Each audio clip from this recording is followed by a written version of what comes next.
ভয়ঙ্কর অভিশপ্ত নগরীর রহস্যময় কাহিনী একটি বিস্ময়কর ঘটনা যা অনেকেই জানে না। হারিয়ে যাওয়া এক নগরীর সন্ধান অনেক বছর আগে এক নিঃসঙ্গ অভিযাত্রী মরুভূমির গভীরে হারিয়ে গিয়েছিল।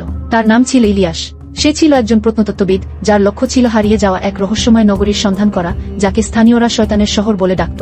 শোনা যায় এই শহরের মানুষরা এমন এক পাপের মধ্যে লিপ্ত ছিল যা আল্লাহর ক্রোধের কারণ হয়েছিল।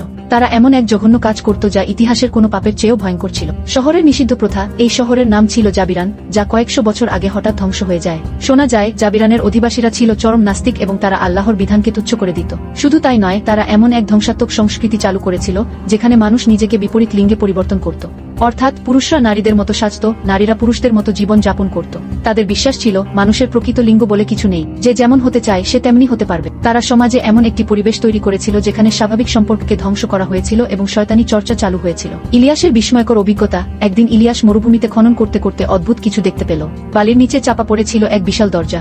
দরজার উপরে লেখা ছিল, এখানে প্রবেশ করো না যদি বেঁচে থাকতে চাও। কিন্তু ইলিয়াস সতর্কতার তোয়াক্কা না করে দরজা খুলল।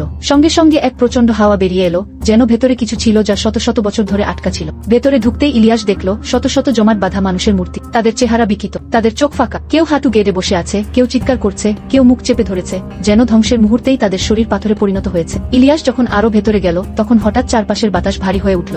একটা ফিসফিসে আওয়াজ তার কানে এলো, তুমি এখানে কেন এসেছো? ইলিয়াস পেছনে তাকিয়ে দেখল এক ছায়ামূর্তি তার দিকে তাকিয়ে আছে। আমরা লুত আলাইহিস সালামের জাতির থেকেও ভয়ঙ্কর ছিলাম, আমাদের উপর শাস্তি এসেছিল, কিন্তু কেউ তা জানে না। আল্লাহর ভয়ঙ্কর শাস্তি। হঠাৎ ইলিয়াসের মনে পড়ে গেল কুরআনের সেই আয়াত, যখন তারা সীমা লঙ্ঘন করল তখন আমি তাদের উপর আসমান থেকে কঠিন ঝড় পাঠালাম, আর এক মুহূর্তে তাদের শহর ধ্বংস হয়ে গেল।